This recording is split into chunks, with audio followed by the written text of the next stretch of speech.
차별금지법, 알면 반대, 모르면 찬성.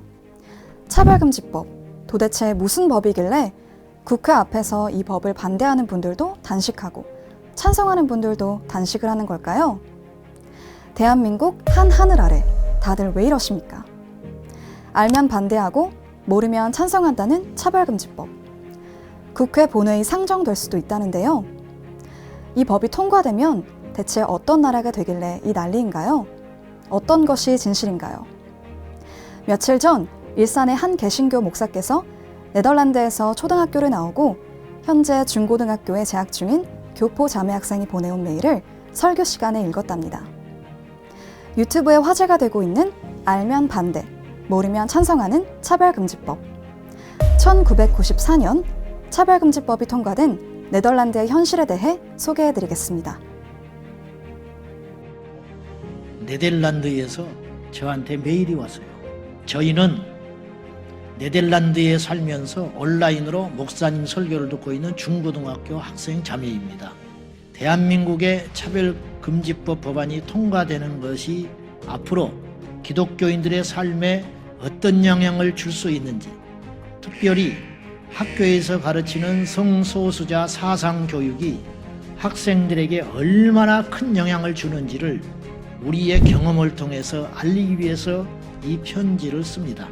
우선 차별금지법이 통과가 되면 기독교 학교라고 하더라도 성소수자와 관련한 성경의 가르침을 나눌 수가 없고 성소수자들이 부정적으로 느낄 수 있는 발언을 할 수 없습니다.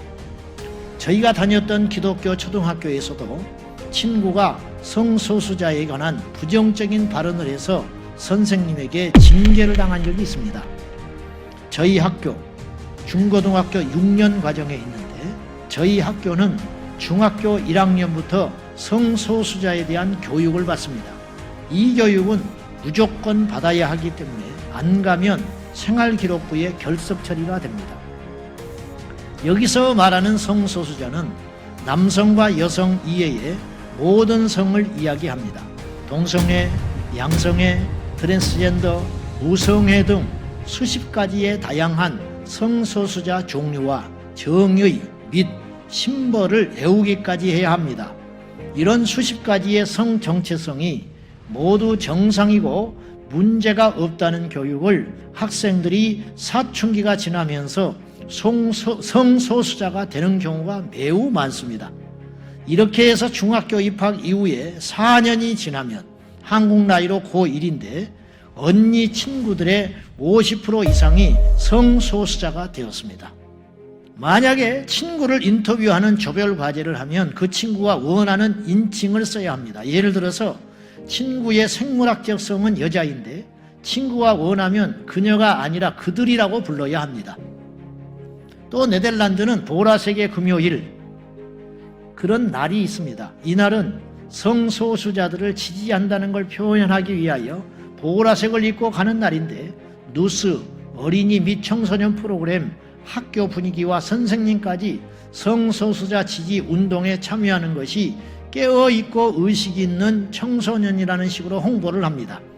친구들의 50%가 성소수자라서 보라색 옷을 입지 않고 등교하면 학교 문 앞에서 보라색 띠를 나누어 주어 손에 차게 합니다. 보라색 옷을 입지 않거나 손목에 띠를 차지 않으면 뭔가 시대에 뒤떨어지거나 차별에 앞장서는 사람이라는 듯한 눈치를 은근히 받게 됩니다.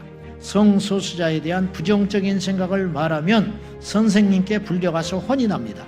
학교에서 기말 과제 발표 주간 때 동성애와 불륜이 합쳐진 노래를 학교 홍보 노래로 쓰기 위하여 학생들에게 그 노래 가사를 외우게 하고 뮤직비디오를 무조건 찍게 했습니다. 남자끼리 키스를 해요. 그 뮤직비디오에. 어쨌든 그것이 1억 명을 봤더라고. 8개월 만에 전 세계적으로 1억 명을 봤어. 그것을. 또한 학교에 성소수자 동아리가 있고 그곳에 속한 학생들만 해도 100명이 넘습니다. 학생들뿐만 아니라 선생님들의 가족 구성원이 소수자이거나 선생님이 성소수자인 경우도 있습니다. 그렇기 때문에 수업 시간에 가르치는 과목과 상관없이 성소수자 깃발들과 그 심벌들을 외우게 하기도 합니다. 곧 있으면 학교에서 유럽 다른 나라로 캠핑을 가는데 3박 4일간 본인 의사와는 상관도 없이 트랜스젠더 친구와 한 텐트 안에서 생활을 해야 합니다. 이 학생은 남성이었다가 성기는 그대로 둔 채 여성 호르몬을 맞고 여성처럼 가슴이 발달한 신체를 가지고 있는데 본인은 트랜스젠더 레즈비언이라고 커밍아웃을 한 사람입니다. 학교는 이런 트랜스젠더가 여자 화장실 또는 남자 화장실, 탈의실을 사용하는 것들을 문제 삼지 않습니다. 정상적인 성 정체성을 가진 학생들이 불편해도 말을 할 수 없습니다.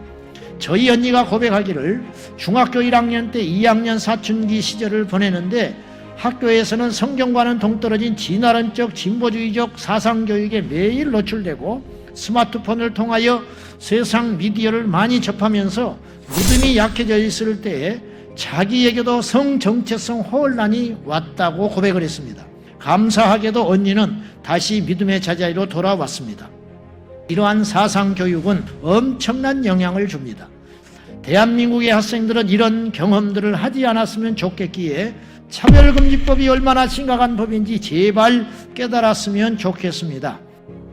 이 일을 위해서 전국의 교회들이 나서야 돼요. 결코 이것이 신앙과 무관한 일이 아니라는 걸 알아야 돼요.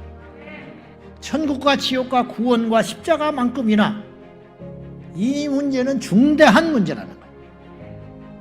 깨어나야 됩니다. 깨어나야 됩니다.